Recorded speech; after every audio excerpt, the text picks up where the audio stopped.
floating in midair, and a broken heart would just belong to someone else who found it. I would be the same in my lonely universe, but I'm only human, and I'm crashing down to earth. If I was an astronaut, I'd have a bird's eye view. I'd circle around the world and keep on coming back to you. In my floating castle, I'd rub shoulders with the stars, but I'm only human, and I'm drifting in the dark. I'm up in space now, up in space now. I searched around the universe, been down some black holes. There's nothing but space, man. And I wanna go home. If I was an astronaut, I'd speak to satellites. My navigation systems would search for other life. But I'd be up and thinking about what I left behind, 'cause I'm only human with the real world on my mind. I'm up in space now, up in space now.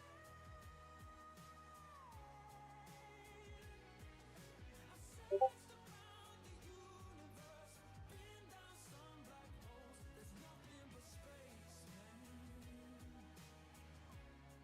And I wanna go home. Gravity keeps pulling me down. As long as you're on the ground, I'll stick around. Stick around.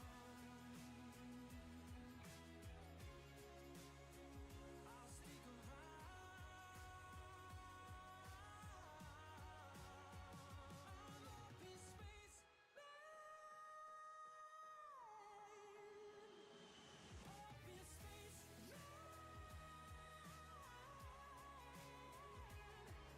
I searched around the universe, been down some black holes. There's nothing but space, man. No, oh, I'm in the wrong place. Nothing but nothing but nothing but space. Nothing but nothing but nothing but space.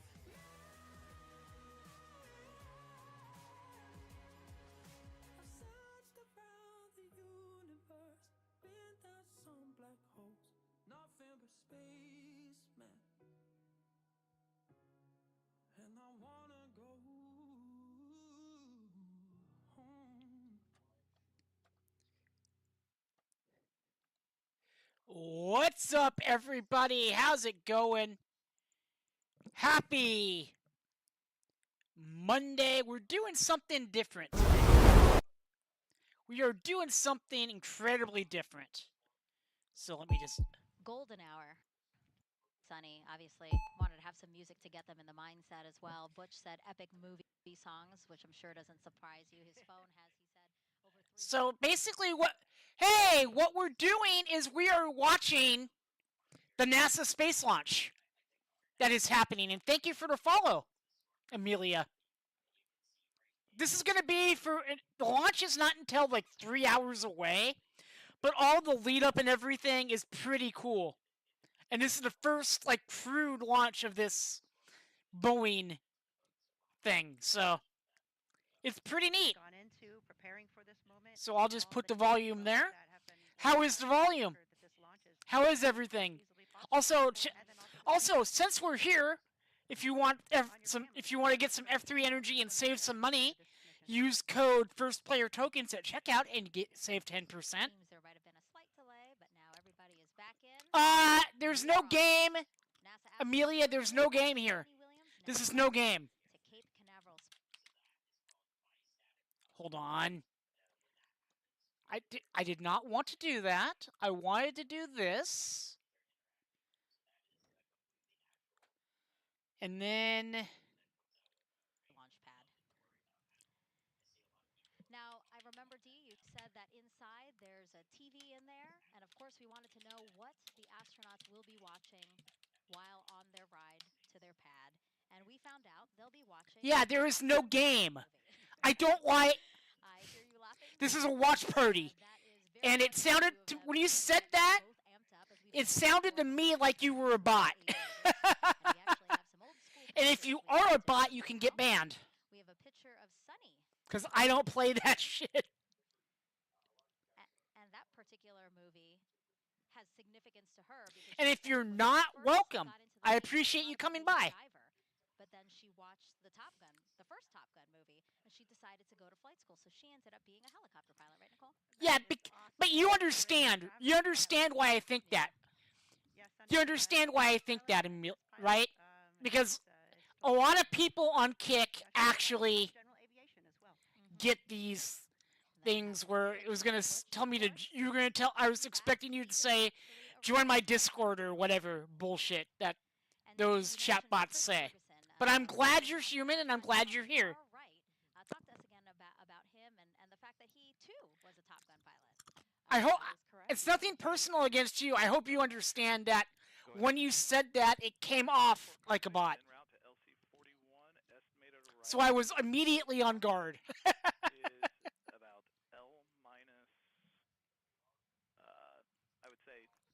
The crew is riding out to the launch pad right now. OSM, LC.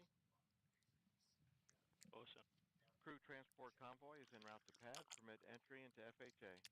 So this is, outside of soccer stuff, this is the first time I'm doing a live watch party like this. Welcome to Salt Mountain. Know that the crew is on their way, and yes, Megan, as you mentioned, Chris Ferguson was a former Top Gun pilot. He is obviously a retired NASA astronaut, but he did work for Boeing. So how'd you find Amelia?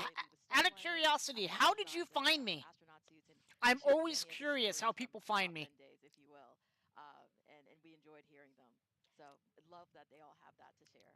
And as we watch the convoy make their way across Kennedy Space Center here, let's check back in with NASA's Brandy Dean and Boeing's Jim May, who are monitoring things at Mission Control in Houston. Thanks, Megan. It's great seeing Butch and Sunny on their way to the launch pad. We gave them a good send-off here when they left Houston on April 25th as well. The teams. I'll just turn it up there. That should be a little bit better audio quality, but I also want to be able to talk over it as well. In to board their T-38s for Florida. Things have been going smoothly for the flight control team in Mission Control Houston. Team here took control of Starliner a little less than an hour ago, and they've been. And I did go live early today. Today. They did after coming on console was a weather briefing with the crew. For reasons. Still. And I also the weather is looking very good for today's launch. did my own The team here in Houston is continuing to work through overlay using some of the stuff that I don't normally use on this overlay. Keeping the space This stable setup. while Butch and So Sunny to the pad. now that I know I'm actually set up to use it, which is nice. This is a flight test. Once the crew gets strapped into their seats, So, and I think it goes for a couple days. Back up a little bit as we perform cabin leak checks, monitor Starliner's life support systems, hosting the crew for the first time to space. Yeah, and then in the last 20 And it's the first time that Starliner is going to be up in space. To activate the launch abort system. This carefully choreographed pre-launch process has been practiced many times as a fully integrated team, and most recently, just last week, with all of us sitting here. Okay, I'm gonna turn to BRB 1 second. I want to check my kit dashboard just to make sure I have watch party.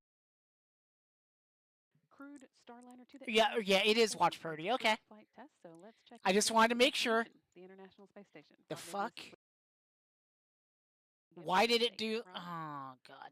Thanks, Brandy. Well, Mission Control is buzzing tonight with the White Flight Control Room down the hall, poised to take over Starliner. Gotta love At liftoff of the Atlas V rocket. Stream Deck being weird. I've had it set up perfectly. We're ready to collaborate with our colleagues once Starliner moves into what are called integrated operations around 9:45 p.m. Central There we Time go. tomorrow night, about 3 hours prior to Starliner. But yeah, Amelia, welcome. Once the new space I have launch autism, station's so if I come off Harmony rude, it's not intentional. to conduct leak checks I hope you on understand. the Starliner Harmony docking interface before the hatches will swing open, allowing Butch Wilmore and Sonny Williams to enter the station, which has been home for both of them on previous missions. Oh, so they're actually going to Wilmore and dock at the Williams space will station. configure Nice. Starliner systems for docked operations, then will join the 7 Expedition 71 crew members for a typical safety briefing. That will be conducted by Station Commander Ale Kononenko of Roscosmos. The Starliner crew will transfer equipment to the station from their spacecraft and begin to settle in for their visit. Countdown clocks are ticking backward as we close in on the launch of this test flight. We're ready here in Houston, so let's go back to the Cape and our continuing coverage. They are ready in Houston. Why did this pause? Craft designed for crew. I'll just do So that if you're 720 curious about the quality. first 5 crewed test flights, here they are. There we go.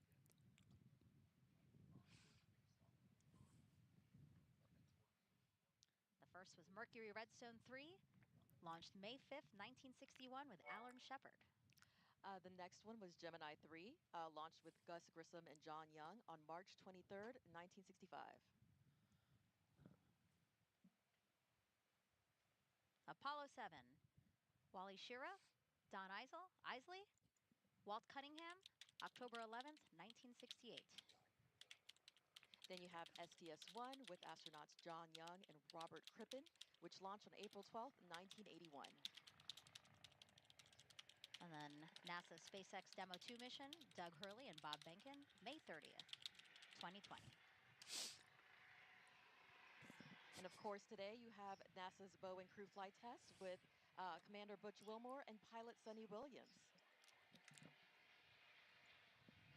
And as you pass by there, that's actually near C3PF, where we refurbish and assemble the Starliner. And right next to that building, we have the historic Vehicle Assembly Building here at Kennedy Space Center. And we should, of course, acknowledge that what will be the 7th time NASA will fly crew on a new spacecraft off our planet, and that will be the Artemis 2 mission next year.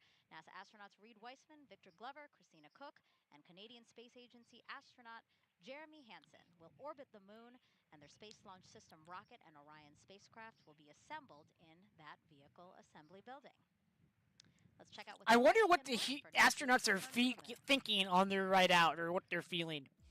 Because I saw the coverage started earlier today, like around 3 my time, and the space suits are actually really cool. They have like the helmets integrated into them. The chamber simulates deep space to test for any electromagnetic energy that could damage Orion as it travels. This stuff is kind of cool. Meanwhile, the Artemis 2 crew completed an underway recovery test at sea. This exercise mimics Orion landing and recovery procedures when the crew splashes down in the Pacific Ocean off the coast of California. Navy divers and boats approached a mock-up Orion capsule and I mean, I'm still going to be talking a bit during this, but I'm not going to be talking constantly. You know what I mean, chat? We're enjoying this together. Launchpad 39B, this 360-degree video takes you for a ride inside one of the Artemis emergency egress baskets. In the event of an emergency at the launch pad, astronauts and workers use this quick exit to get to safety. That's a look at your Artemis Moon Minute. We're now 3 hours and 7 minutes away from launch. So let's check back in with Daryl Nail over at Hangar AE. Well, thank you very much, Dee. And as we follow the convoy to the pad here, you can see the shadows on the vehicles are getting long. That's because sunset is just about 30 minutes away, 8 p.m. Eastern Time. Sunset, and the conditions for weather are simply fantastic. It's 79 degrees outside, humidity about 70%, but we are very dry, very comfortable, and any storms that have been caused by sea breeze, convection over the center of the state are being kept away by some nice 12 to 14 knot winds, according to the launch weather officer. Just keeping those. We are 3 hours away from this launching. I hope the test goes as well. The team goes goes out there. The crew's getting a beautiful sunset, a beautiful I Florida wanted us to see them go out load to in as their a launch community. pad today. As Also, part of I want this. to mention that the NASA operations manager has set the triage points based on the conditions that the weather has for today, specifically the winds, those 12 to 18 knot winds forecasted at T0. That dictates where they can put the triage should there be an emergency at the pad and they needed to get crews out of there. They want to make sure that both the emergency personnel and the astronauts are safe in case of any emergencies that happen. Now you saw the helicopter flying right by, and this is a shot as they continue to drive out towards Space Launch Complex 41 here. And with that, we're going to send it back to Megan. All right, and as Butch and Sunny are almost at the launch pad, let's check back in with Lauren and Dylan as they monitor the countdown. Hey, Megan, as the crew has been making their way across Kennedy Space Center and over to the Cape Canaveral Air Force Station side, Space Force Station, I should say, the pad team's been inside working to prepare the inside of Starliner for the crew to arrive. That's weird. I don't know why Discord decided to reconnect, but Discord being Discord. Hear us say Blue Team, that's who we're talking about. It's made up of 5 people from Boeing and 3 people from ULA. As the pad team is working up, This is really fascinating to me. Tower. One of the pad team members is also going to be making. I grew up during the era of the space shuttle, so get there to the pad. I've always liked space flight stuff, and you get the idea. What we call the white room. So we have 2 pad team members working away in the white room, and then on the back of that shot is, of course, the hatch that goes into Starliner. So that's where we will see Butch and Sunny making their way into here shortly. We're also about to see a pretty exciting moment. As soon as they arrive to the pad, they are going to be able to get a last second look at their rocket. They will first pull over to the side of the rocket and be able to look up at it and see it in all of its glory before they take off this evening. And they've done this. We're going to have a lot of fun tonight. I mean, this will be their 3rd time. It's pretty fascinating, and it's pretty interesting. If you've never seen a NASA launch before, it's definitely something to check out. We have heard Sunny and Butch talk a lot about this spacecraft and how much they love it for its agility. Butch, if you've heard him in some of the recent press conferences, and I will be playing Gigantic so lucky to be in this spacecraft on Thursday, because he says Friday. Actually, not on Thursday. Go ahead. Of course. Because the lunch hour will be delayed. FHA at this time. Roger. I'll probably get home around Of course. Around 2 to 3. He would not be doing barrel rolls around the ISS. So it may not be a lunch hour, but it will be an afternoon stream on Thursday. Sunny also tells us that it is a test pilot's dream to be on this flight. She says she feels like she won the golden ticket. So it's pretty special for our teams to hear things like that. They have both been thoroughly involved with the development of Starliner, making changes along the way. They say that their fingerprints are really all over every procedure, every part of Starliner, even their spacesuits. They have been that involved in the makeup of everything. Of course, it is their goal to put Starliner through the ringer during this test flight and to prepare it for their friends who will take future rides on Starliner once we are certified and there are future missions on Starliner 1. So Dylan, the crews feel very confident with a ride to space on the Atlas, which has a 100% mission rate. They like to talk about that. Well, Lauren, the Atlas V Starliner configuration was designed with a commitment to safety. One of the most reliable rockets in the world. That's a cool camera view. Today, carrying an extra layer of safety for its specialized duty of launch. That is a really cool camera view. We call that the Emergency Detection System, or EDS for short, and it was developed by ULA engineers to enhance the protection of astronauts riding atop Atlas Slick V. on channel 1. Go ahead. Ready for pad support personnel to perform OSE radio comm checks and proceed to ground level. Roger. I don't know how they're going to fill 3 hours. I don't know exactly how I'm going to fill 3 hours. But we are here, and we are going to have some fun with this. Detects an impending anomaly. It can trigger an abort faster than any human could possibly do. But the astronauts also have the capability to trigger a manual abort from inside the capsule. Along with that EDS system, we also have a dedicated ascent flight control team on console at our headquarters in Denver. During And this, LC, this is any Slick. human. They're exiting the white room to grab the radio now. Okay, Roger, copy that. Yeah, during any human spaceflight mission, this team is monitoring the health and performance of the rocket during ascent to space. The engineers will provide a real-time status and collaborate directly with NASA's flight director and mission control in Houston. When you hear the call sign Atlas, that's our ascent lead, and he'll be providing Thank you. telemetry data from the rocket and provide continued situational awareness. No, Amelia, I have a public Discord that is up in the is a couple right before your message. Right now, as you mentioned, there are 3. My username is on stream, but I don't necessarily do DMs with people I don't know. You are more than welcome to be in that Discord and be part of the community. The Boeing team's arrival at the pad. I also do YouTube Shorts, and I stream on YouTube Shorts as well. Roger. So Go ahead. Crew transport vehicle has entered the pad. You're more than welcome to hop in and join the Salt Mountain Discord. We would love to have you. The crew has pulled into the pad fence line, as you can see, and they've been given Be a part of the community, interact, hang out. All right. As my normal content is not this. I'll just say that right now. My normal content is playing video games, and on Saturdays I do a soccer watch along. So that's basically my content. So this is a kind of a watch along. It's kind of the same as my Saturday streams, but different. This is actually really cool. Astronaut Mike Fink, get out of the Astrovan. You can see Mike taking some photos there already, which is he's always great at commemorating the moment. Yeah, I'm sure that he's very excited again to see. I mean, those Boeing spacesuits are pretty cool. This is a special moment right With here. the helmets actually making it look like a hoodie, because they're like right off the back, and they just pull them over their heads. They're gonna take a look at their rocket, which you see on the upper right-hand part of your screen, kind of behind the building that's there. You see the A, that is the structure there that's holding the rocket up. Again, a really wonderful moment for the two of them to take this all in.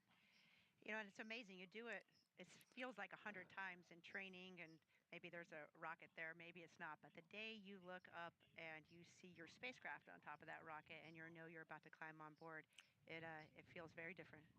And this shot, it shows how massive this rocket is. It really shows the scale of just what they're about to do. How did you feel, Nicole, when you took a look at your rocket before getting on it?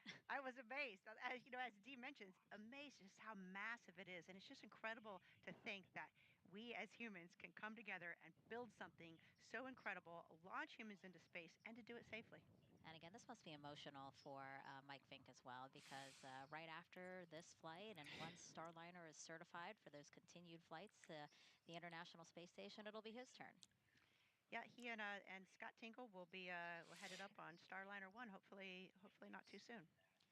And so the three of them now back in the Astrovan. And but the rest of this month, I am going to be the gameplay streams will be the game Gigantic. Level 12. And then starting in May, I am going to go back to my normal-ish schedule of different games, different types of games on different days, all with a different overlay look and feel. Which contain everything that they need to take into the space. It's like a TV network, basically. Arrived at the base of the cat. Roger. So they'll have their checklist, Excuse me. Chippas, of course, which are their headsets, their gloves, and then maybe a Sharpie or a pen. The crew kind of can decide what particular things that they want to have with them in their helmet bag. And so probably that handoff is happening off camera now. Again, Fink handing off helmet bags. LC launch 2. Go ahead. For your awareness, we just had a quick... Amelia, have you ever watched any of these space launches before? You're going to pause here for 5 minutes. That's affirmative. Or do you remember the space shuttle stuff? Reinitiate. We'll go. And you can see it looked like the blue team was actually carrying their helmet bags, and the flight crew has entered the cat elevator. Roger. They're escorting their Butch and Sunny onto the elevator. Elevator ride to the top. The elevator door. We will see them reappear on level 12. Go ahead, Blue Team Lead. In conjunction with the topping oscillations reported, we're getting a unusual audible associated with that. Roger. Locks 2, LC. Go ahead. Yeah, Roger. Is there any expected venting up in that area? Roger, LC, we're starting to see the oscillations at the top of the OLED space dampen out little by little. We're going to observe it for a little bit longer here, but at this time we don't see any issues with the tank health at this time. Roger. Suspecting maybe just a different sound. That was a quick ride to the top there. I'm always impressed with how quick that is. Communication there from United Launch Alliance. They're, of course, monitoring all the instrumentation. Blue Team Lead, LC. Go ahead, sir. Roger. Appreciate the comment. Just advised if anything significant changes. Yes, sir. They're monitoring the instrumentation very closely, and they'll. Jeez, that is a small hatch to get into the craft. Anything they see that is potentially off nominal, and they will investigate, and you could hear them reporting to the rest of the control teams. They will continue to monitor, and of course, if there are any issues, they will let us know. But at this point, it sounds like they're just looking at some instrumentation. Yeah, I believe they said something about a stop flow for maybe 5 minutes, and they'll monitor that and hopefully be resuming after those 5 minutes. 3 hours till liftoff. Is again. Pilots. I hope they don't have to use the restroom when they're in the thing. So what's happening now is Butch is going to the bathroom. Very important. It's his final opportunity to go to the bathroom before launch, right, Nicole? Oh my God! I kind of called it. It also gives your other crew member a chance there, like Sunny is, to look out the top of the launch tower, which is just an incredible view. You can see the wind is really ripping, as you can see Sunny's hair getting blown around, but it's a great view looking down. I'm sure that sunset over the Cape is pretty special at this point. Yeah, it's wonderful that this isn't a night launch, because obviously at night this place is pitch dark. So it's nice to have a view from up there for them. And you can see off to the left there, that is the crew access arm that's headed out to the white room. So once they're complete with their restroom breaks, then they will head down the crew access arm. Go ahead. Yes, sir. Crew transport vehicle is clearing the pad. Roger. Okay, they're heading into the white room now. Butch and Sunny walking across the crew access arm to Starliner, their ride to space. So and now, OSM, proceed to south fallback. Roger. So now they're in the white room being greeted by some of the pad team members. That's going to help them ingress into the Starliner capsule. But before they do that, you can see Butch has a Sharpie in his hand, and he is actually signing a mission patch that they have put in the white room. Yeah, Amelia, the Discord that you got linked to, that was linked right before you sent the message. It literally pings people when I post shorts or go live. You can see all the Boeing folks there in the white room, and Sunny and Butch have worked with these folks for many, many years, and they are going to do all the final checks and get them in the spacecraft. Really, Sunny and Butch put their lives and making sure that they're ready to go in their hands. So you can see them gathering there for some words prior to getting in the spacecraft. I love seeing this moment. Again, another opportunity for them to get together, possibly a prayer. We know that Butch is a man of faith. Discussing the room here, we're almost at the end of our 5-minute timer for restarting flow with the oscillations. Recommendation from IFS is to resume flow and then immediately initiate a rechill process once we have regained our topic state. Roger. I concur. Proceed. The SpaceX suits are white. Butch there is taking and the patches so, from the crew. Honestly, helping them get suited up there in the I don't know which one I like better, the white ones or the traditional NASA blue ones. And simultaneously also happening, you'll see the pad team members with different bags, and that's basically them making sure that Butch and Sunny have everything they need before they get into the Starliner spacecraft. Yes, you can't check too much, so you will double and triple check, and you'll have your buddy check you out as well. You want to make sure that you have everything situated just perfectly. You can see Butch there; he's hooking up the comm cord from his chippa to his spacesuit. And what we'll see is Butch going through the ingress process first, and then Sunny will observe from the outside here, and then it'll be her turn to go inside. Yes, and there's a lot. You can see that the Boeing folks have suits on, have hairnets on, have gloves on, have masks on. The white room is a clean room. It's environmentally controlled. We want to make sure that the environment inside the spacecraft has the proper humidity, that there's no contamination, and we are it's very important that there's no dust, hairs, rocks, anything, any type of FOD that could get into the spacecraft or into the hatch. So it's important that we keep this room clean and pristine. Right, so after they help him get his gear situated here, as you said, some FOD checks, foreign object debris, things that shouldn't be on them, go into space with them. So make sure they take them off. So you see that white pad on the floor there, Nicole. That's like a tacky mat, is what they call it. Yeah, the little sticky mat, and so if there's any debris on your shoes or your boots as you go in, that will get removed and stay on the sticky mat. You can see that This is really cool. On his wrist, he's got a wrist mirror as well as a wrist light that they help to put on. He also has a watch, and he has a cover that's on his watch. You can see that wrist mirror there on his right forearm. And what do they need a light and a mirror on their forehead? Why do they need those things? Well, really, that mirror. Remember, we saw how during that leak check how Butch lowered his helmet and then zipped his helmet all the way around. So you can't by yourself see where confirm that that helmet is fully zipped unless you have a mirror or your buddy can look at it and see it for you. So it's really for safety of flight. And if you needed to, of course, when you're strapped in, you may have limited visibility. Of course, if you're pressurized. Okay, that looks really cool inside. Jemwinga, I'm good, dude. Gain more views of the I'm good. We're just watching the space flight, which is neat. Prior to pressurizing. And now we are. By the way, I sent you a link to the famous Sacramento Republic LA Galaxy 2 game from the first year of existence where we beat them. Go ahead. I didn't know if you got that, but I assume you did. Roger. Megan, thank you. We are taking a new view now. This is Blue from team lead, LC. Okay, this is cool. This is from a ladder. 4 different views we have inside Starliner from our camera system. Okay, he's getting into his. Is up close on our nice. commander, Butch Wilmore, as he gets settled okay, into the seat here. He's getting into his seat. This is the commander's seat, so he, you saw him there sort of crawl across some of the other seats to slide all the way over.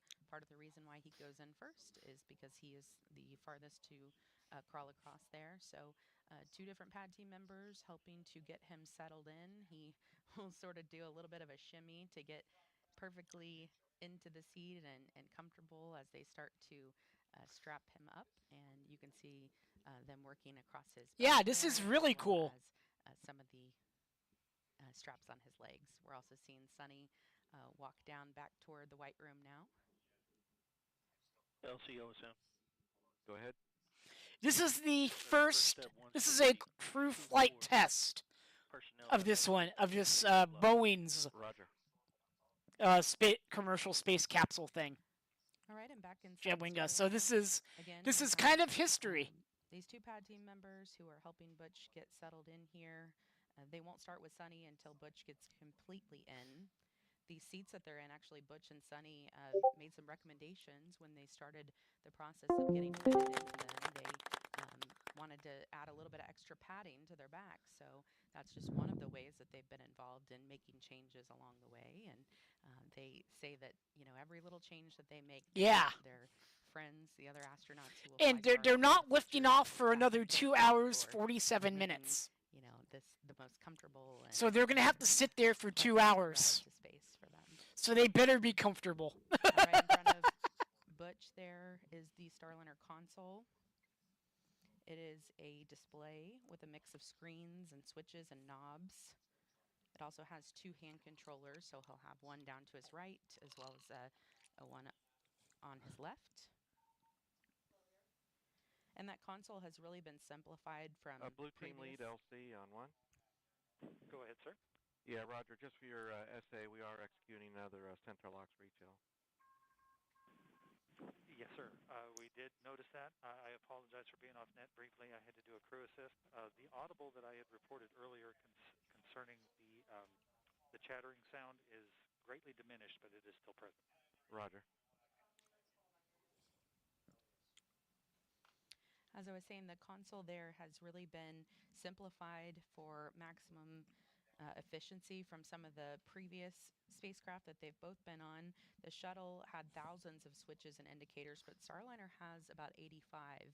And Butch and Sunny have told us that they really like to be able to get their hands on those switches and the hand controllers. Of course, they're both test pilots at heart, and aviation is in their blood, and so they like to be able to get their hands on it. They will be doing some manual flying about 1 hour after they are in a safe orbit, so about an hour and a half after launch. Not too far from now, they will be grabbing those hand controllers and flying Starliner. Of course, it was built to be completely autonomous, and future missions we don't expect them to ever need to take their hands onto the console, but this is a test flight, and so we are going to test out all of the capabilities. They better test it all if it.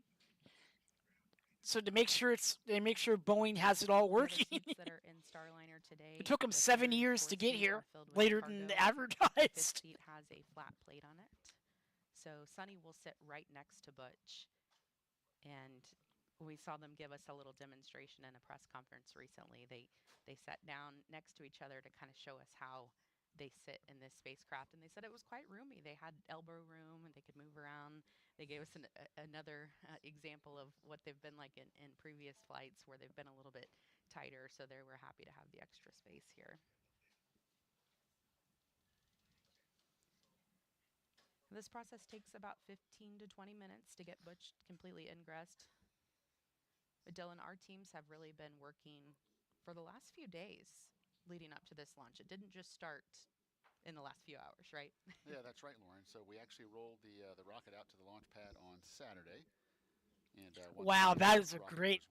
That's a great looking sunset, isn't it, chat? Pad utilities, so the propellant storage farms, pad power systems, the environmental control systems, and once all that was done, then we loaded the RP1 rocket fuel onto the Atlas first stage. RP1 is not cryogenic on Atlas V, so we were able to load that early prior to launch day. So we did that on Saturday afternoon.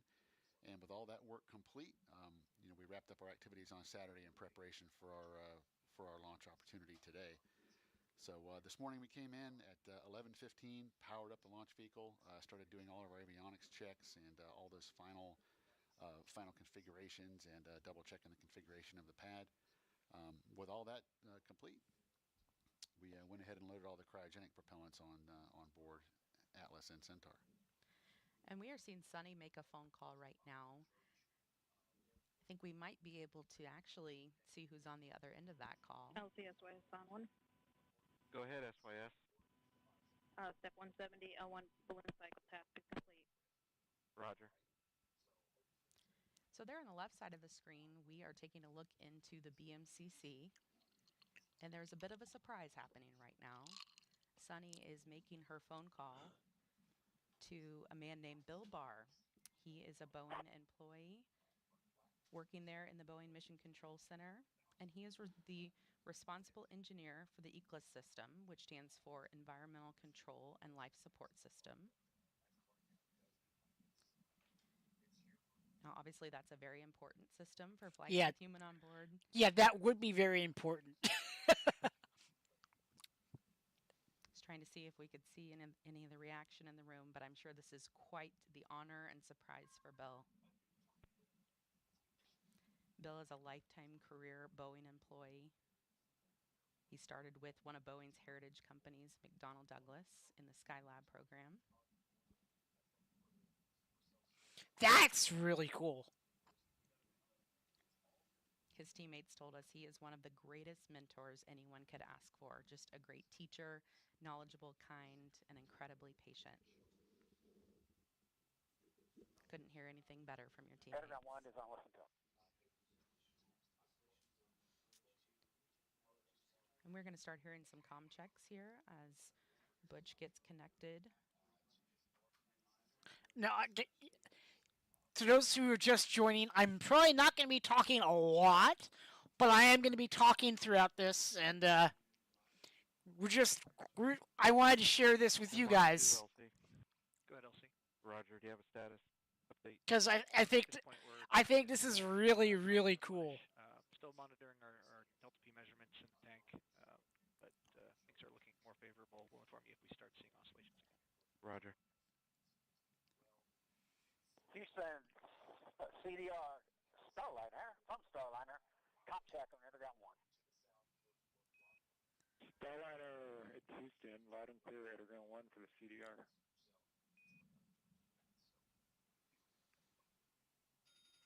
All right, good comms check there. Okay, that's cool. Comms check. Those comms are connected through the umbilical on his torso. And We Houston, mentioned that Starliner, when they we're ready rolled to the suit up. power suit and Bravo. Starliner, Houston, Underground 1, we copy, ready for Bravo on the Eclipse control power panel. You can take suit fan Bravo.on. Suit fan Bravo's coming on. All right, so you just heard that call there. They are turning the suit fan on. And it looks like they're actually a little bit ahead of schedule here. This is something we were expecting to happen in about 7 minutes. So running pretty efficient today, and they will be, doing their best to see how quickly they can get this done, because of course we'll have 4 or more astronauts on future missions.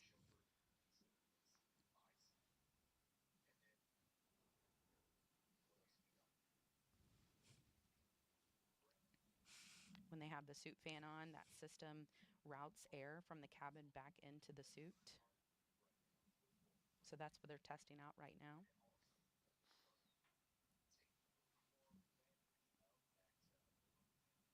You can see Butch has some paper procedures in his lap. He will use paper procedures until they get up into orbit.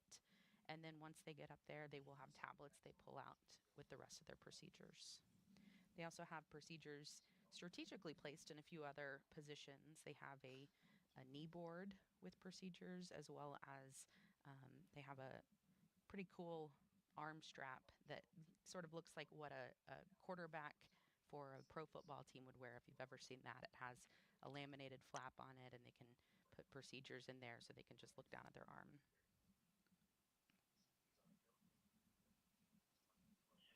I wonder how comfortable those seats are, really. So, Lauren, I believe Butch did play football, right? He did, yeah, college football player. So he may be used to seeing those. Yeah.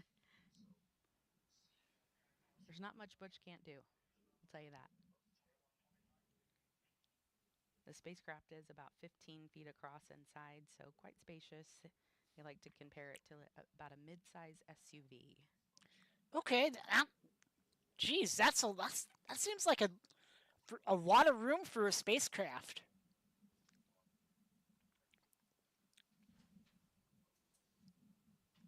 Honestly. One of the tests that will be happening once they get up to the space station is called the Safe Haven test, and it's one of our flight test objectives. And they will actually pull in a couple of the astronauts who are already on the space station into Starliner with them, and go through some procedures to be able to prove that Starliner could actually provide them sort of a lifeboat if they ever needed it, if there was a problem on the ISS. So we'll get a chance to see probably about 4 astronauts in there during that time.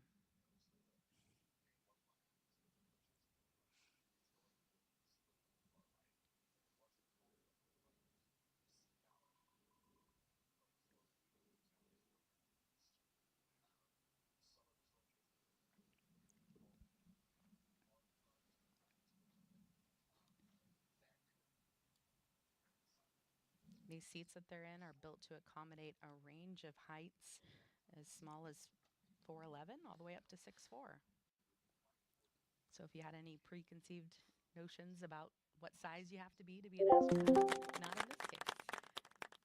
We will be able to fit all sizes. Sunny talks a lot about that too in the suit fits that they've done, that they've been able to, the suit checks that they've done, they've been able to make sure that they can accommodate all sizes. Houston Starliner, we are ready to perform suit cross leak check.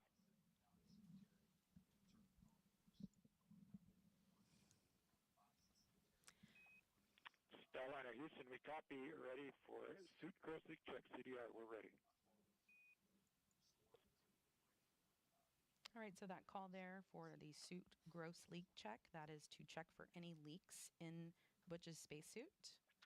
Now, the word gross is used in this situation to mean any significant or easily detectable leak that could compromise. All right, guys, I will be right back, but I'm going to leave the audio playing. I'm going to just walk across the room and grab something to eat real quick. They'll be able to tell pretty quickly if there was a leak in the space suit. Once they inflate it, those pad team members will push on their arms and make sure that there's no air coming out.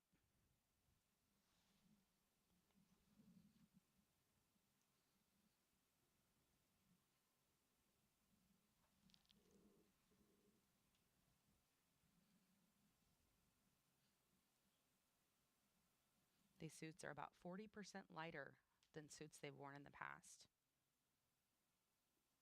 And Dylan, I've even tried on their gloves, and you would be amazed at how much you can move around in them, what all you can do in them. Of course, the fingertips you can use the tablets with, but I was really surprised at just how flexible they were.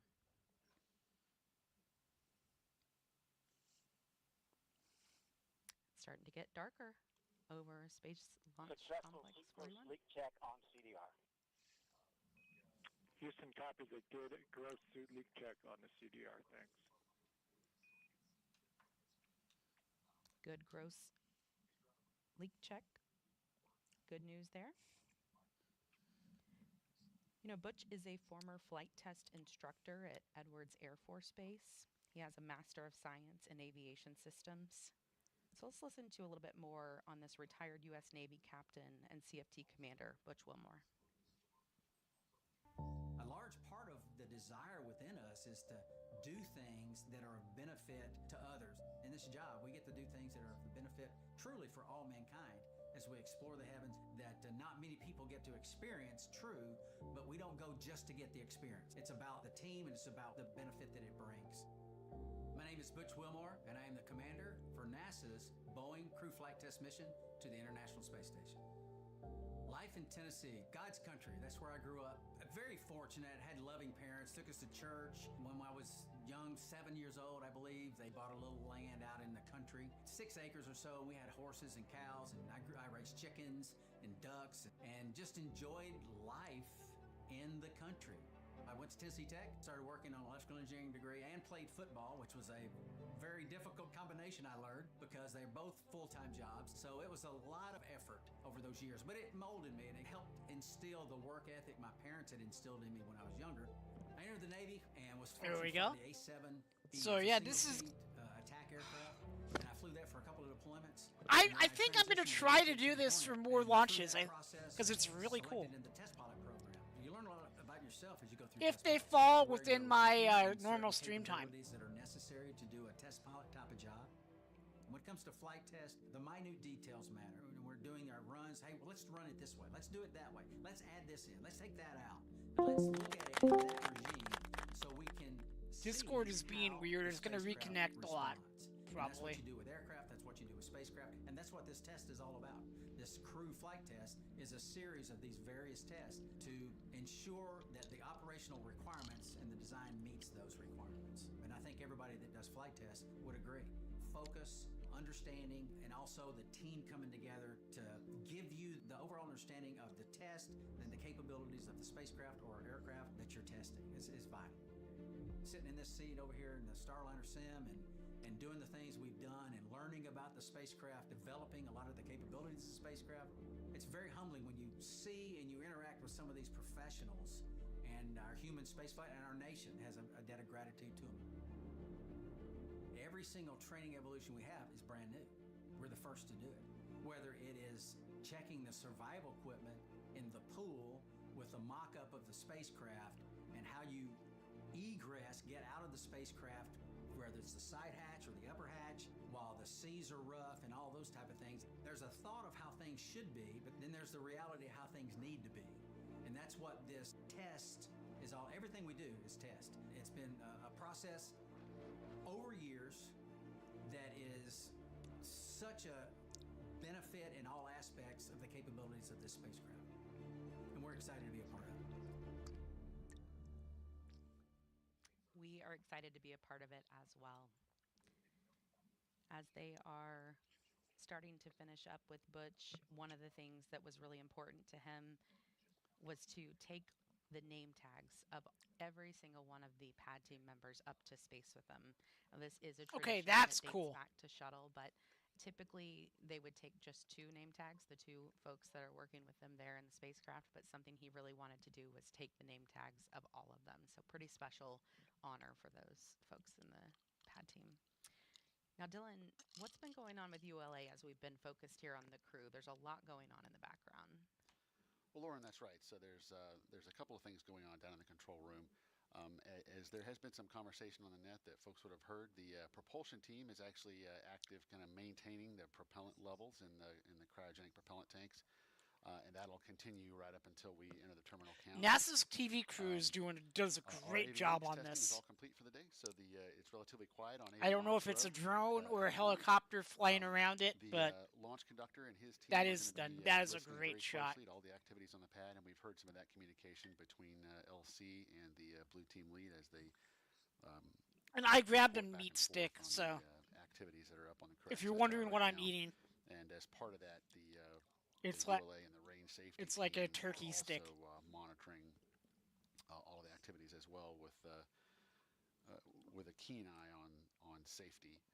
So the team is staying busy downstairs, and but for the most part, from a rocket processing perspective, the rocket's fully fueled and ready to go. So we'll just be waiting on loading our crew today, and then once the Starliner is all closed out, then our team will pick back up with those final preparations for launch. But for now, for the most part, the ULA team is kind of just in a monitor mode, just maintaining readiness for our instantaneous window today. And for anyone who may be just joining us, I just wanted to let you all know at home, we are wearing headsets and listening to a lot of the chatter that's going on in the background. So you are hearing some of the public communications that are going across the loops, but we're And also sometimes I hearing do some check other my Twitter on things, my phone, so through our headsets. So it's bear our with job me to if I listen do. to those things and be able to translate them to you as they happen. So again, we are watching Commander Butch Wilmore get ingressed or entered into Starliner, and we are watching the pad team go through some of those procedures. One of the things I really wanted to mention about the seats is, some people might not realize that they're actually sort of laying on their back in this position, and Sunny tells a story about it, that they were both on shuttle, and shuttle landed with them sitting in sort of like a chair, like you would sit in a chair, and that they studied the impacts over the years, and that it actually is safer and more comfortable to land on your back. So that's why they're in this position. Of course, once they get up into space, it won't make a difference, of course, but they are on their backs right now. So it looks like we are starting to see Sunny make her way into Starliner. So to walk you through her procedures, we will send it back to Megan, Dee, and Nicole. Thank you so much, Lauren and Dylan. So All right, as she said, they we are now getting see into Sunny inside Starliner. She is to Butch's right, so Butch is closest to us on screen here, and then They look to his Hey, right, Hal, Megan how's it going, man? seat. Hope you're And having a Nicole, great she's day. actually getting in a lot earlier than Good to see you, my man. than we were expecting. Actually, the pad team has until an hour. I'm just watching the new new crew spacecraft members. launch. Look where we are. They're doing a flight test on the Boeing version of the SpaceX capsule. Takes 15 to 20 minutes, so really So on the map that I just figured showed I'd you, fire up a good old watch party. Yes, and that is all goodness. As I mentioned in the suit room, we do Been have playing a some lot of tags and rubbers just Gigantic, in which case you need is to a troubleshoot something. fun So, game. say You've for probably seen. example, as Sunny's going to You've put probably seen me play it, get but strapped into the spacecraft, if one of the buckles breaks or if something is twisted and we I need don't extra know. time. I mean, Please hit instantaneous they're launch doing like a trigger. The test last of thing you want is everything. something silly like that. Something Like they're break and testing miss, this, to have the launch if be you can scrubbed. fly it So we do on have your own this or time built in and for all that troubleshooting, stuff. and if everything goes It's smoothly pretty like neat. it is so far, then you'll see the crew ahead of schedule. This is also a Like great they're gonna point even to test if being it can a be first used as a developmental rescue test craft site. for the This is space the station, first time we're for the running International through these Space Station. procedures in a real spacecraft on a real launch day. My So uncle we'll did learn a some lot, work and in with the a future, when NASA there's more than two people a on the company that worked spacecraft, with we'll NASA, be so able that to recognize I some of those love this type of efficiencies. stuff. Yeah, and this is a great view, actually. So we have several views. I of the try to Mars watch Starliner. I try to watch a lot of the launches, and I decided, you know what, this falls within my normal stream time, so I might as well do a watch party for it. You know. It is a really great view. We see two pad team members helping Sunny get in. Helping. I don't know if I could go up to space. Leg and knee restraints on, right, Nicole? I don't know if I would do well up in space. Straps on the top of Sunny's feet. You're also going to have your knee board strapped in. You want to make sure I don't have the hand-eye coordination to drive, let alone fly. Checks with each other as well. And you can see on Butch's left knee there, he has those paper checklists. Those are also tethered down. And so every through many hours, hundreds of hours of simulation, you figure out what works for you, exactly where you want everything. And so it's important on day of launch that you have. I'm sure one day F3 will be in space, man. Again, the astronauts Sunny going through the same procedures that Butch just went through. Also, something that we'll see them do are reach checks, right? Because we are. But yeah, I kind of like threw together this overlay setup in like 20 minutes.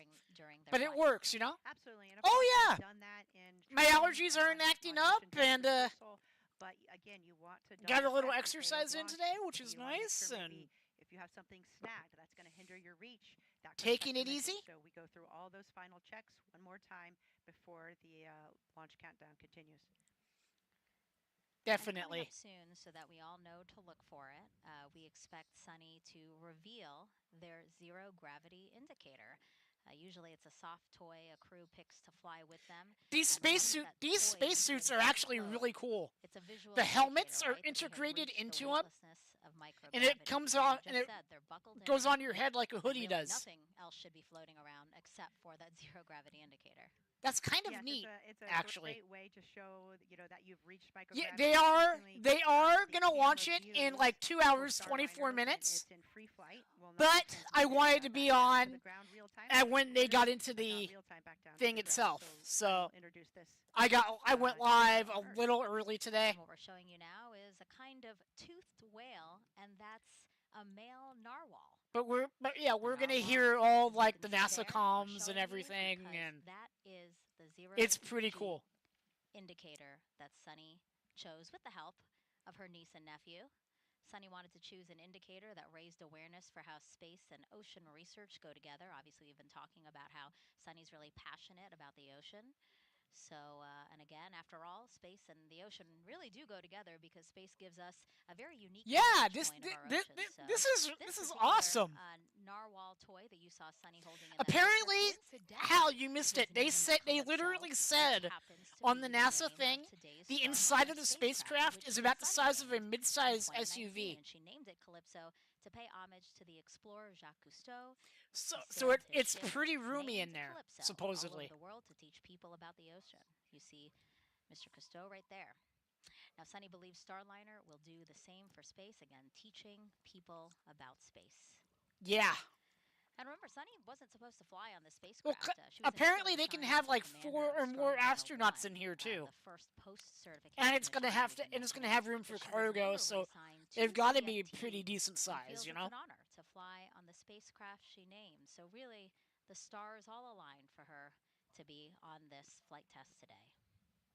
She did. I think that's very special. And they are going to hook up with the International Space Station, when testing the docking and all that stuff too. Yep, back in 2019. So look out for that zero gravity indicator. She had it in one of the bags that they're putting onto her. And so at some point when she's settled into her seat there, she will take it out, and then one of the pad team members Apparently, the will control tether panel has like that 70 indicator something buttons on it. somewhere to the spacecraft again, so we can see it free floating when they reach microgravity. And they have Yeah, quite a space few station. bags and satchels that are on their legs, or their right side pocket is a blue pocket, and then They are heading to the ISS. Anything they need to get to in flight. So any medication or maybe a tissue or pens and pencils. And then they have a gray bag that's on their right shin pocket that has their emergency equipment, some food, emergency water, a whistle, a signaling mirror. And then on their left shin pocket, they'll have some personal items and their glasses if they need them, as well as a dosimeter.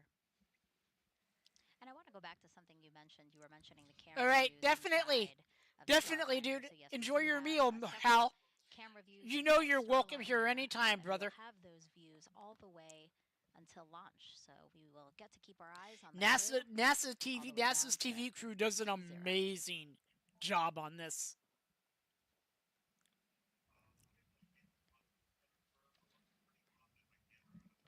Now I want to mention. Appreciate you too, man. Hope you have a great one, dude. Starliner Houston, we have you loud and clear, radar ground 1 for the PLP. Got you loud and clear as well. So comm checks again between Sunny and Houston. It's part of the ingressing process, right? They get into the Starliner spacecraft, they get buckled in, then they do these comm checks with Houston. They do comm checks with each other, and then they do suit leak checks, and then the pad team will make sure that everything that's not supposed to fly to space is out of Starliner. All right, brother. I will be here. And get ready for liftoff. There will be times where I may not talk a lot, but crew is also, their displays. But I will be here. Able to see the telemetry on the displays and check their systems, which I know, Butch was personally very excited about, and I agree with him. Seeing the actual data on the actual spacecraft is quite different than what you see in the simulator. Hopefully, it matches very very closely, and I'm sure that it does. But on launch day, it's real data, and so it's always interesting. Something you want to take the time to walk through all of your subsystems. Yeah, the last time Sunny and Butch were in Starliner was a little over a week ago. They were doing another rehearsal for today. And when asked how it felt, Sunny said it felt like they're where they're meant to be. It felt like coming home. And Butch is the one who said he can't wait to get in there and see real data and telemetry. So I'm sure he's excited but also focused. Absolutely. I remember thinking at this moment when I launched, it felt so much like a training evolution. And I think that's a testament to how well the teams do in preparing for launch. We run through and rehearse everything, and that's a very comforting feeling because you have a lot on your mind and you want everything to go smoothly. Throughout the broadcast, we've been hearing about each of their backgrounds. Both are test pilots, and both have said that that background in particular has really helped them with this mission. Butch said our backgrounds are why we're here. And again, Sunny giving a lot of credit to Butch, saying he's always asking why, and it's really been helpful, especially in a test flight. Especially in a developmental test flight, there is so much to learn, and everybody is working together. But when you have that integrated spacecraft, how those systems come together, especially during an anomaly, is something that takes a lot of trial and learning as you go through that process. And so both of their backgrounds as test pilots have been absolutely instrumental in the development of Starliner. So coming up next, the suit gross leak checks on Sunny. Nicole, we know that we might have some new viewers that might not have seen Butch's ingressing and his suit leak checks. So let's talk again about what that is and how that's accomplished. It's basically the same suit leak checks we saw, or essentially the same suit leak checks we saw in the suit up room, right? Yes, it's the same, except except for you're plugged into the actual spacecraft. So you have the cabin fans providing that air, but you close your visor, zip the visor, and then increase the pressure of your suit. And we're really checking to make sure there's no leaks. So if you didn't get that zipper all the way zipped, or if there was, some hair caught in there or a tether caught, that would fail your leak check, or if you had another problem somewhere else in the suit. So that's our final check prior to the astronauts launching, that the suits are in good order. Again, they are there. The suits are there to protect them in the case of an anomaly. It will provide pressure and breathing air to keep the astronauts safe should there be a problem on board the spacecraft.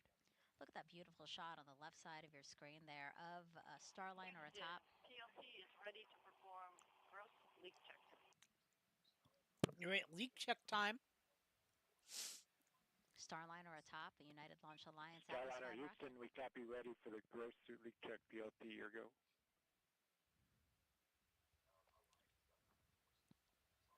Okay, you can see Sunny, she's closing her visor there, and she'll zip it closed, and then she has a little knob to increase the pressure of her suit, just a few psi, and then she'll pause to wait and make sure that her suit maintains good pressure before unzipping her visor and proceeding with the ingress. And this is the first time we're seeing these suits in action. So Nicole, did you have any input in how, I know that Sunny and Butch, did you have any input in how these suits were designed? Early on we worked a lot with David Clark and the suits. The design was pretty much set, but there were some modifications as the suits were built. We need to make sure that they fit each of the crew members and in a pressurized environment. And so there were some adjustments that David Clark went back and made on the suits to make sure that we had still the ability to reach everything when the suit was pressurized, and also some work on the zipper. As you can see, the zipper is a critical component there at the helmet. You need to make sure that it's zipped, so we need to be able to visually confirm that it's zipped, be able to hold on to a tether that's on the zipper, and that the zipper is strong enough, and then we have a proper technique for zipping that helmet. Yeah, I remember Sunny saying that one of the modifications was putting a T-bar onto the end of that zipper just so that they really had a good grip on it as they made sure that it was completely closed. Absolutely, and even though you have pretty good dexterity in the gloves, it's still difficult to hold on to a little tether, so the T-bar helps quite a bit.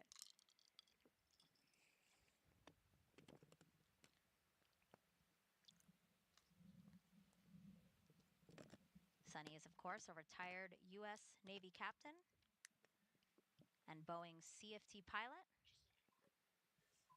Some people might not know this, but Sunny once lived underwater for 9 days while working within the robotics branch of the International Space Station. Did you know that, Nicole? Yes, I think she was a part of the NEMO mission, which is a space analog. We have different types of missions, some underwater, some in caves, believe it or not, where we are working together with a small group, executing science in a mission, but at the same time we're working on those expeditionary skills, living and working together as a team, which are a really important aspect to human spaceflight.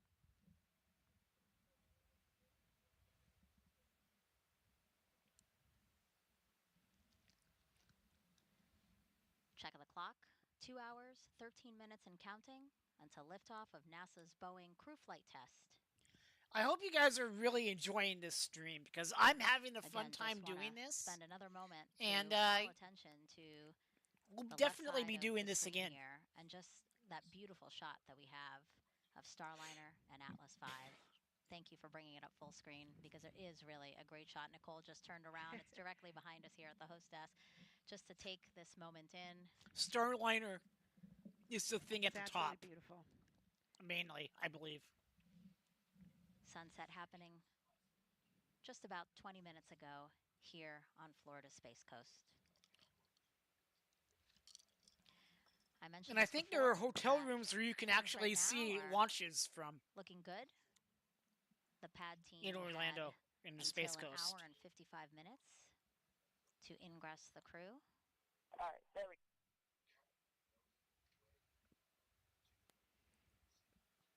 We just heard that communication from Sunny there. looks like she was maybe troubleshooting a little something there with her suit. And so, again, that's why we have some additional time built into the schedule so that any type of issue, we have time to work through that and we don't feel rushed really in the process. You know, you want to make sure you have everything right. Safety is at the forefront of everybody's mind. So they've got 20 minutes or so to complete the loading process for these people. Tech 5 on Airgun 1. How do you read me?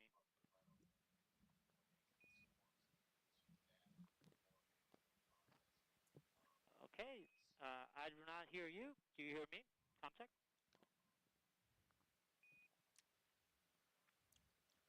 Airgun 1, I got you loud and clear for PLT. Nice. Copy. I got you loud and clear on Airground 1. Let's go Airground 2 Comtech again. Comm check being done. That's actually kind of something important to have.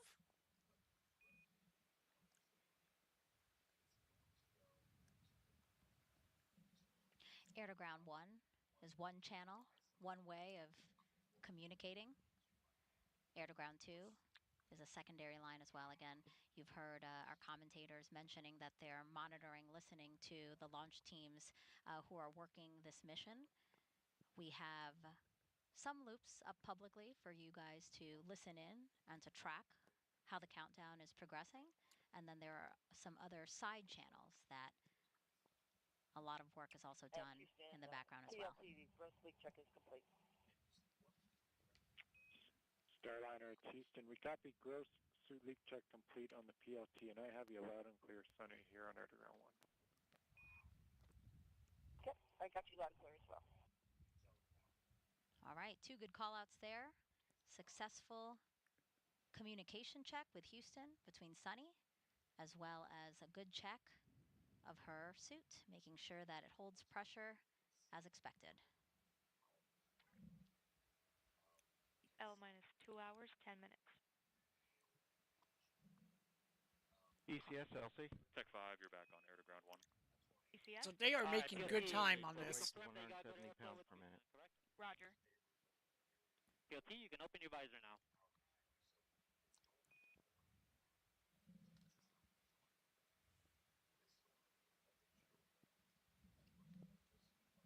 All right, with Sunny opening her visor after a successful... PLT, perform comm check on ICOM with CDR.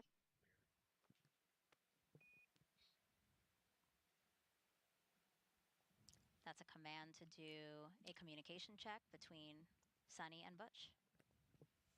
I wonder how cold it is in there. And while they do that, why don't we hear more about Sunny's journey to this moment right now. Exploration is curiosity. It's asking the question why. It's taking that next step. Every time we do something for the first time, we're expanding our knowledge. My name is Sunny Williams, and I'm the pilot for NASA's Boeing Crew Flight Test Mission to the International Space Station. I feel really lucky to have grown up in a small town outside of Boston, Needham, Massachusetts. It was a great town because we were able to ride our bikes everywhere we went. My brother, sister, and I, we were all swimmers, and it was just a great childhood. My dad was a doctor and also did neuroscience research. We were the strange family who had pictures and diagrams of brains on our dining room table. My older brother went to the Naval Academy. I started researching a little bit and I thought, well, what the heck, I'll try this out. And when I went, I found that I really loved it. Teamwork, followership, leadership, those opportunities that we had right from the very beginning, and to accomplish something a little bit bigger than yourself. And I think that paved the way for the rest of my career. Got a basic engineering degree from the Naval Academy. I really didn't know what it was all about when I went through that course curriculum, but when I went to test pilot school, all of that stuff sort of gelled together. I was like, oh wow, this is why we do math modeling. This is how we try to predict how changing an engine is going to affect the way the helicopter flies. Time on the International Space Station is priceless. People always ask, do you get bored, or, is it terrible being up there for a long period of time? And for me, I loved every minute. There was always something to do. You wake up, you look at your timeline like, wow, I got to do this experiment today. I got to get ready for a spacewalk. Every day was different. And just life on the space station becomes routine, which is sort of crazy to think about it. At one point in time on my first mission, I was like, I don't even remember really what it's like to walk. I've been flying around around for so long. I don't even know what it's like to sit down. I got assigned to the commercial crew cadre in 2015. We went to the companies, found out the shell of their programs, and then actually started working with them to make them what they are today to accommodate astronauts. For Starliner, we've been heavily involved in the last couple of years in the software with the folks doing the development to make sure its capability will allow us to come home. And we've been involved with all the suit development, making sure every different size of person could fit in all these suits and they could operate the spacecraft adequately. We've had our fingers on every single procedure that we work inside the cockpit, as well as operated it with our mission control team to make sure that everything that future crews will do will be right. We haven't had the classic training as we had for Shuttle and Soyuz. We've sort of helped develop the training as well as the hardware. And this is sort of the shape of things to come as we get ready to go back to the moon. All of that is going to be developmental, and we're going to have the same mindset. It's not already established. We all have to be part of this big team to help develop it and make sure that integration, as the astronauts use all this equipment, is going to be top-notch and ready to take us even further. That's pretty cool. 2 hours, 6 minutes and counting until liftoff of CFT. Both Butch and Sunny inside Starliner, which is sitting on top of a United Launch Alliance Atlas V rocket at Cape Canaveral Space Force Station's Launch Pad 41.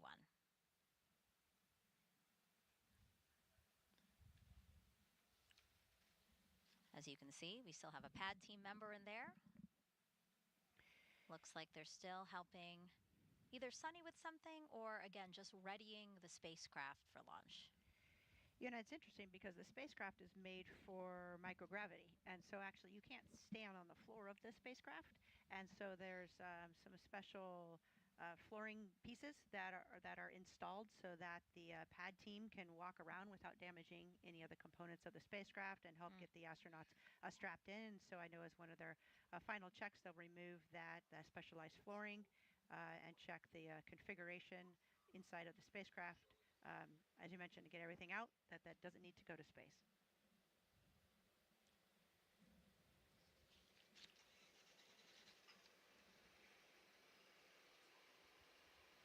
Oh, there it is. It looks like they have taken the narwhal out and they are finding a place to tether it.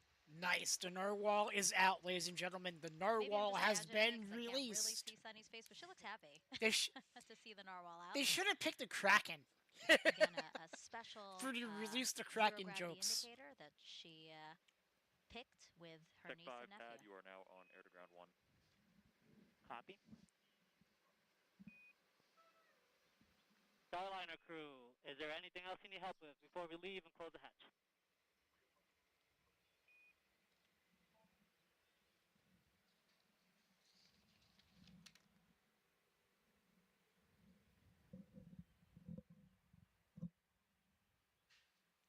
Waiting to hear if Butch and Sunny say anything over the loops.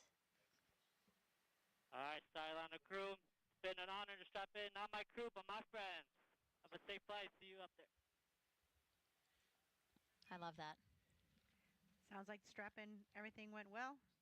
All right, they're going to close the hatch soon. And you weren't imagining, I did see a smile on Sunny's face, and I could see Norval tethered there in the middle. And again, I love that comm check again to say they're friends. Dee, you've been saying this throughout the broadcast, really, but Butch and Sunny have been working so closely with everyone who is needed to make this mission possible that they kind of all just feel like family. Absolutely. You know, we've been working with them for years. They've been a part of, just as Nicole mentioned, all of the processes. Thank you guys for checking the stream out. I do appreciate it. The spacecraft works as it is supposed to. And of course, now they're both on this flight test where they're going to do this mission and confirm that. So, you know, we have gotten very, very close with them. And this is an exciting moment for us to see this. And looking forward to seeing them lift off and begin this mission. You know, it's interesting because you think of, you know, Butch and Sunny, of course, are the astronauts on top of the rocket right now and the ones going to space, but they really do represent, you know, that huge family of NASA and Boeing. and everybody that's worked so hard to get to this point. Go ahead, AC. Okay, evaluating the SRV, we're most likely getting above the call cycles of this valve. We still have 2+ hours to go, so most likely exceeding the fall value. We do not have a path to proceed further at this point. Roger. So at this point, your recommendation is to secure operations for today? That is correct. Roger. LD, LC on channel 1. Yes, sir. LD concurs with that. Roger. Flight and Slick, channel 1. Flight here. Slick's on channel 1. Yeah, Roger. So the engineering team has evaluated the vehicle is not in a configuration where we can proceed with flight today. Oh so, no, they're going to cancel the flight. Our scrub and recycle operation. Oh no, it's a scrub. Flight copy. Roger. So if they do this again, I will be here for it. And if you're just joining us, I'll look at the clock Well, here. personnel, this is LC on channel 1. Let's turn to page 187. All right. Yeah. I'm going to end stream now because it's scrubbed to launch. I will.